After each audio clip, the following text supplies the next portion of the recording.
انہوں نے الیکشن فیصلہ کیا کہ پاکستان کے اندر اس وقت وہ قوتیں بہت زیادہ عروج پہ ہیں، پاکستان کی توڑنے کی سازش مصروف ہے، اور الیکشن میں جب انہوں نے 70 کے بعد الیکشن لیا اور آپ نے دیکھا سیٹیں بھی لی پھر انہوں نے، اور پھر وہ مختلف جیسے قادیانی کی ایک تحریک تھی اس کے خلاف جس طریقے سے بھرپور کردار ادا کیا، اور روزہ احترام اور انسانیت احترام کے اوپر جو انہوں نے آرڈیننس وغیرہ جاری ہوئے، تو یقیناً انہوں نے اپنا ایک رول پلے کیا، لیکن ایک سازش ماشاء اللہ کے دور کے اندر ایک سازش کے تحت پھر دوبارہ سے اقلیت میں ان کو بھیج دیا گیا، ایک سازش کے تحت جب انہوں نے اس نام نہاد جنگ میں حصہ نہ لیا جو ایک 80 کے اندر لڑی گئی تھی، کیونکہ آپ 80 سے پہلے دیکھیں تو کوئی اس طرح کی باتیں نہیں تھی، کوئی قوم کو بانٹا نہیں گیا۔ آپ کہنا چاہ رہے ہیں کہ جو ضیاء الحق رجیم جو تھی، یس ان کی آپ بات کرنا چاہ رہے ہیں، ایگزیکٹلی، اور آپ اس طرح سے بات کر رہے ہیں کہ نہیں مجلس شورا بن کے جب انہوں نے ان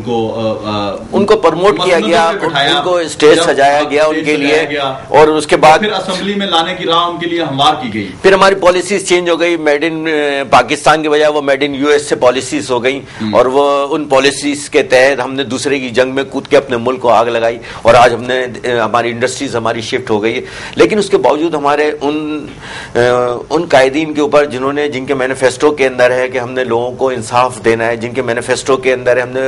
روٹی کپڑا مکان دینا ہے، لیکن آج کوئی چیز میں نہیں ہے، آج انسان کی بیسک نیڈز بھی اس کے پاس موجود نہیں ہے، آج اس کے پاس اسپتال نہیں ہے، اس کے پاس انصاف نہیں ہے، آج اس کے پاس بنیادی ضرورت کی چیزیں نہیں ہیں۔ تو ہم نے یہ سوچا کہ ہمارے اکابرین نے ایک اچھی سوچ کے ساتھ جب کام کیا تھا اور کامیابی انہیں نصیب ہوئی تھی، اور یقیناً پاکستان بنتے ہوئے جو ایک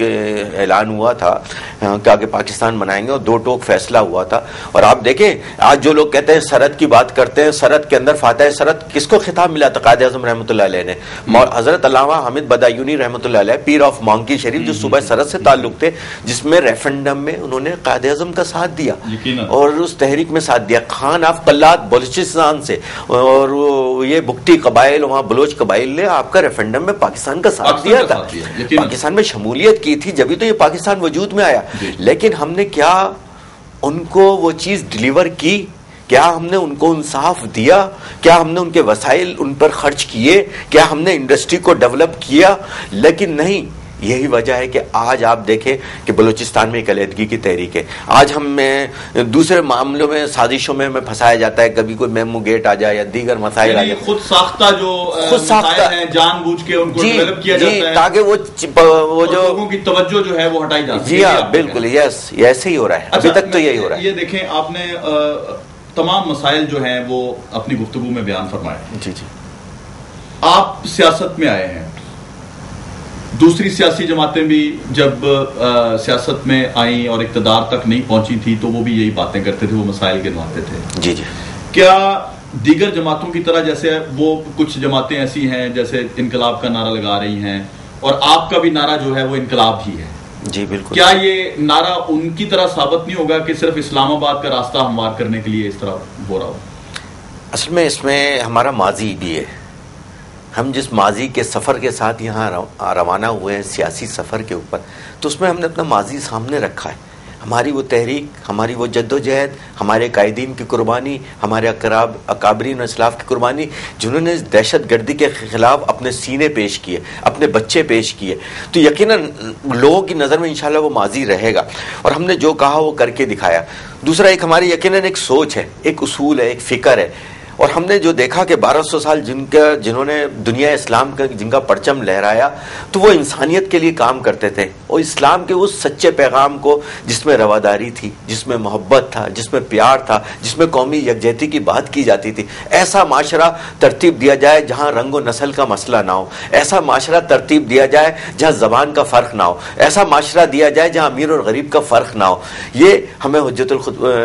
کے موقع پر جو ہمارے آقا صلی اللہ علیہ وسلم کا پیغام تھا، ہم اس نظام کو لے کر آ رہے ہیں۔ یقیناً اس نظام مصطفیٰ، اس نظام سے یقیناً کسی کو اختلاف نہیں ہوگا، کیونکہ یہ واحد نظام ہے جو امن اور محبت کا داعی ہے، جو پیار اور محبت کا داعی ہے، اور یقیناً اس نظام کے لے کر ہم چل رہے ہیں۔ تو یقیناً امید ہے کہ جو ہمارے ماضی سے واقف ہے وہ فیصلہ کریں گے، فیصلہ اس عوام نے کرنا ہے جس عوام نے اس دکھ و تکلیف سے، اس دریا سے گزر رہے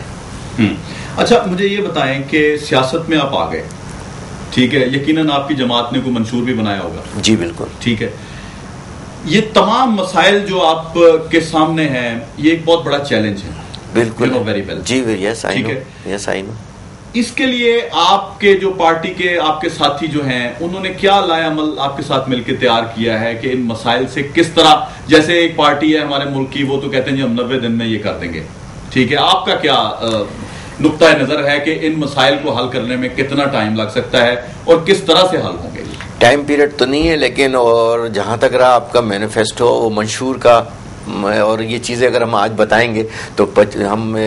آزاد مینار پاکستان پر ہم کیا بتائیں گے, تو یقیناً اس دن آپ ضرور سنیے گا, اس دن ہم اپنا یہ سب چیزیں باتیں بتائیں گے کہ ہم کس طریقے سے کریں. اور یہ ہم خالی ہم منشور نہیں پیش کریں گے, اس کے ساتھ ہم ایک ایڈوائزری کونسل بنا رہے ہیں جو ان معاملات کے اندر ہمیں ایڈوائز کرے گی کہ اس کو حل کیسے کریں گے. خالی یہ تو نہیں ہے کہ منشور میں کہوں کہ مفت تعلیم ہوگی کیسے, ہم اس کو طریقہ کار کو وضع کیسے کریں گے, مطلب ہم سب کام کر سکتے ہیں. چلیں ایک دو موٹی موٹی باتیں تو بتا دیں کہ جی ہم اس طرح سے ہمارا لایا عمل یہ ہوگا, ہم اس طرف جائیں گے. دیکھیے سب سے پہلے تو ہماری جو ہے امن و امان ہے, دہشت گردی ہے, فرقہ واریت کا خاتمہ ہے, اور بیرونی جو مداخلت ہے ہمارے ملک کے اندر,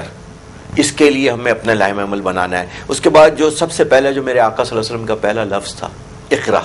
ہم ایجوکیشن جب تک اپنی قوم کو نہیں دیں گے, ہم ترقی یافتہ ممالک کو دیکھتے ہیں تو آپ جس ملک کی ترقی سے وہاں پہ جو ایجوکیشن ریٹ ہے وہ 98, 99, 97.8 سم تھنگ از, تو یقیناً ان کا جو مین پلے ہے, جو رول پلے کر رہے ہیں, تو وہ جو پڑھا لکھا طبقہ ہے, جب تک ہم ایجوکیشن نہیں دیں گے اپنے لوگوں کو تو جبھی تو شعور جب آئے گا. ہم یہ چیزیں ہم نے فوکس کی ہیں کہ ہمیں ان چیزوں کو ہم کام کریں گے. یقیناً جب اچھی ایک نیت کے ساتھ جب ہم ان چیزوں پر کام کریں گے تو یقیناً اخلاص اگر ہوگا تو ہم لائیں گے. قائد اعظم رحمۃ اللہ علیہ ایک وکیل تھے, لیکن جب وہ ایک سوچ لے کر آئے, ایک فکر لے کر آئے, علامہ اقبال رحمۃ اللہ علیہ نے ایک سوچ دی, ایک فکر دی, یعنی کہ جب وہاں کھڑے ہوئے ہوتے ہیں 1940 کے اندر لندن یونیورسٹی کے اندر خطاب کرتے ہیں, خطاب کرنے کے بعد صحافی پوچھتے ہیں کہ آپ بتائیں اگر آپ کو پاکستان اور علامہ اقبال رحمۃ اللہ میں سے کسی ایک کو چوز کرنا پڑے تو کس کو چوز کریں گے؟ تو آپ نے پاکستان نہیں کہا, آپ نے کہا علامہ اقبال رحمۃ اللہ علیہ کا نام لیا. آپ نے کیوں لیا؟ انہوں نے کہا کہ یہ سوچ اگر فکر زندہ ہے تو میں پاکستان بنا سکتا ہوں, اگر یہ سوچ اور فکر زندہ نہیں ہے تو پاکستان نہیں بنا سکتا. تو اس سوچ, ہماری سوچ امن, محبت, سچائی, ہم یہ تین چیزوں پہ ڈیپینڈ کرتے ہیں. میں ایک چیز بڑی اہم نقطہ آپ نے اٹھایا کہ آج یہ جو سوچ اور فکر ہے اس کی بات نہیں کی جاتی. جی بالکل, ہم ٹکڑوں کی بات کرتے ہیں, ہم زمین کی بات کرتے ہیں, ہم پازیٹیو سوچ کو کیوں نہیں. یہ کیا کمی ہے یہاں پہ اس خطے میں؟ کیا پہچان کرنے والے جوہری جو ہوتے ہیں, ہیرا جو تلاش کرتے ہیں اور اس کی شناسائی رکھتے ہیں, کیا ان کی کمی باقی ہو گئی ہے, یا کچھ لوگ ایسے ہیں جو اس ملک کی خدمت کرنے کی بجائے اغیار کی خدمت کر رہے ہیں اس ملک میں بیٹھ کے؟ یہ کیا ہو رہا ہے اس ملک کے ساتھ؟ اصل مسئلہ یہ ہے کہ وہ سامراجی استحصالی قوتیں جو تمام مسلمانوں کے وسائل پہ قبضہ کرنا چاہتی ہیں, وہ استعمالی, استعاری, وہ سرمایہ دار قوتیں جو یقیناً چاہے وہ کسی کی صورت میں ہو جہاں سے وہ آپریٹ ہو رہے ہیں جس طرح آپ چاہتے ہیں. آپ نے یہ دیکھے کوئی مسلم ممالک کے وسائل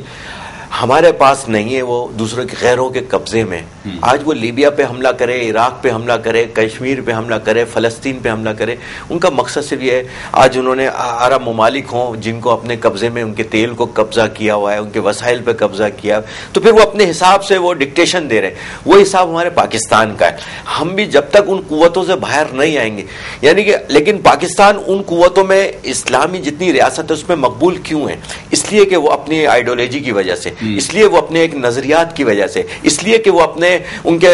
مطلب ایک کہنا چاہیے ایک ہاٹ کیک ہے پاکستان ان سب کے لیے, اور ایک برج ہے تمام آپ کی جو بزنس کمیونٹی کے لیے, ٹریڈ کے لیے ایک بہت بڑا وہ ہے. برج ہونے کے ساتھ ساتھ پاکستان ایک معجزہ ہے, واحد ملک ہے اس خطے میں جو اسلام کے نام پہ بنا. جی بالکل, اور یہ ایک معجزہ ہے. جی, اور یہ معجزے پہ آپ سے میں بات کروانا چاہوں گا کہ آپ دیکھ رہے ہیں کہ جی اگر یہ معجزہ ہو سکتا ہے کہ اس خطے میں ہمیں قائد اعظم جیسی لیڈرشپ اور خواب دیکھنے والی سوچ جو تھی, علامہ اقبال کی جو فکر ہے, ان کے پیروکار کچھ آگے آئیں اور اس ملک کو آگے لے کے جائیں, آپ سمجھتے ہیں کہ اس ملک کے ساتھ یہ معجزہ بھی ہوگا؟ دیکھیں انہوں نے جو مجھے علامہ اقبال رحمۃ اللہ کا جو یہ شعر تھا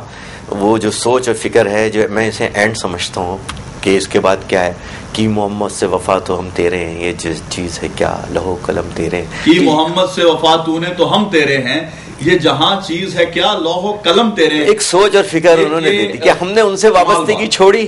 ہم نے ان کے دامن سے وابستگی چھوڑی تو آج ہم کہاں چلے گئے. کیا اس میں کیا چیز کی کمی تھی؟ انصاف تھا، انسانیت تھی. آپ 40 سال تک جو آپ اگر ان کی 40 سال کی زندگی دیکھیں، ایک بڑی اہم بات ہے کہ 40 اظہار نبوت نہیں ہوئے، 40 سال کی زندگی کے اندر انہوں نے سب سے بڑا کام کیا تھا؟ کردار سازی تھی. اچھا ثروت اعجاز قادری صاحب، میں چاہوں گا یہیں سے ہم، یہ بہت خوبصورت گفتگو ہے، ایک چھوٹا سا بریک ہے. ناظرین ایک چھوٹا سا بریک لیتے ہیں، ابھی واپس آتے ہیں، یہیں سے سلسلہ شروع کریں گے جہاں سے ٹوٹا ہے.